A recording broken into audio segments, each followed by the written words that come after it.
Stephen A., how big is the gap between LeBron and everybody else? Well, let me say this to you. There Okay. is no gap between LeBron James and Kevin Durant as far as I'm concerned. That's the one thing where Max and I are different. Now, you want to talk about the Greek freak? I felt like LeBron James was the MVP. I don't think the Greek freak is on his level. We talked about Kawhi Leonard. Don't get me started with Max and his mea culpa after, proclaiming Kawhi Leonard to be the guy. That's why I was getting on Max earlier, because the thing to me that's unforgivable that Max did is that he took the crown from LeBron because LeBron was injured and out of the playoffs. He said, I'm going by what I said. I said, like, damn, he got hurt. His team ain't in the playoffs. They were a top 4 seed before he got hurt in his first season in L.A. And just because he gets injured and goes down, you just gonna forget all that LeBron has done? You got to be kidding me. I'm not going to do that to KD, despite the fact that it is an Achilles tear.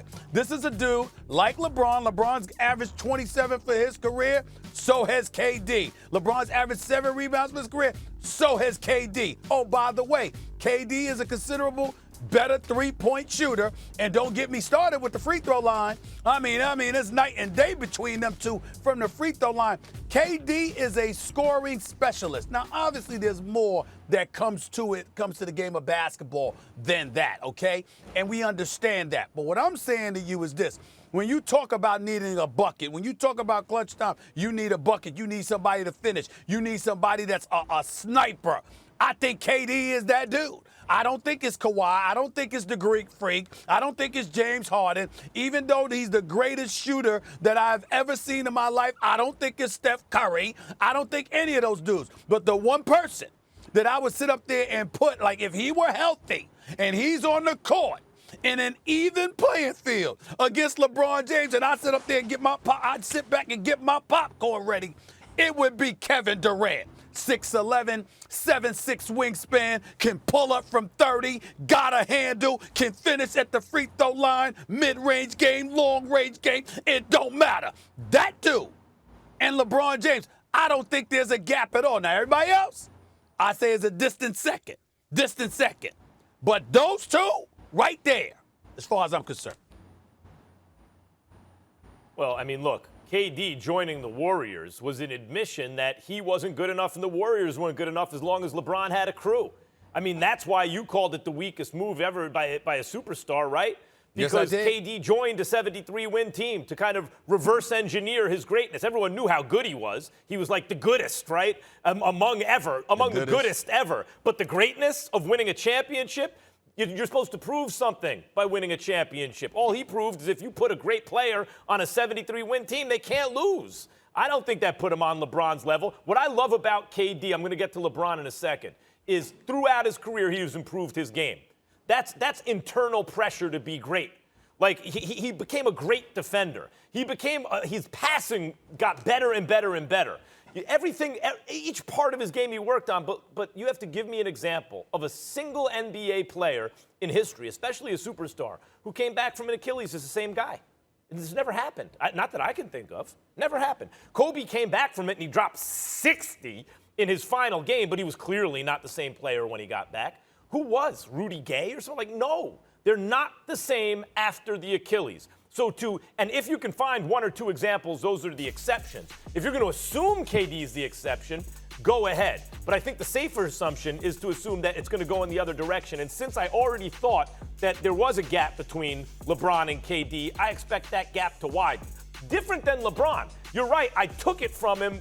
I didn't take anything. I thought that the crown had been taken by Kawhi when LeBron was hurt, but not because it was a catastrophic injury and LeBron would never be the same, but given LeBron's age and the fact that he always used the playoffs to prove, yeah, freak, KD, whoever injured. You are, now it's my stage. And you saw, even when KD won the MVP, certainly the first time with the Warriors in the finals, LeBron was clearly the best player on either side of the floor. He was the best player in the gym. And so LeBron is the best player in the world. The gap has shrunk from the top of his prime, but he is still clearly the best in the world. Well, to me, it's not even a debate.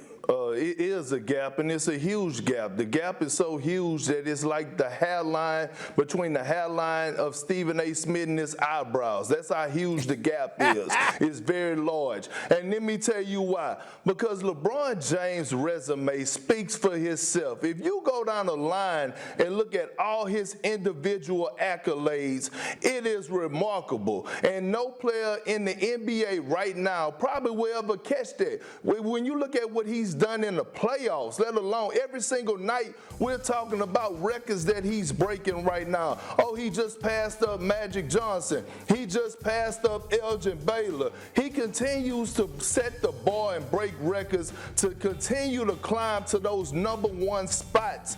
And right now, I'm looking at everybody else, and LeBron James is backpedaling across the finish line while everyone else have about 2 laps to go, maybe 3. So no disrespect to Kevin Durant, because I strongly believe that he will go down as the greatest scorer of all time. We haven't seen a guy that could put the ball in the basket like you just described, Stephen A., going into your New York slang, talking about the mid-range and all this. You know how y'all talk down there in New York, and I get that. Was the ball exceptionally well, and I believe he's the greatest scorer of all time. But when we talk about a gap in between LeBron James and the rest, that's not even a debate. And it's crazy that you came on here saying that. I know that it's early down there in L.A. and you're enjoying that good weather, but you are out of your mind if you think that this gap is even close. Thanks for watching ESPN on YouTube. For live streaming, sports, and premium content, subscribe to ESPN+.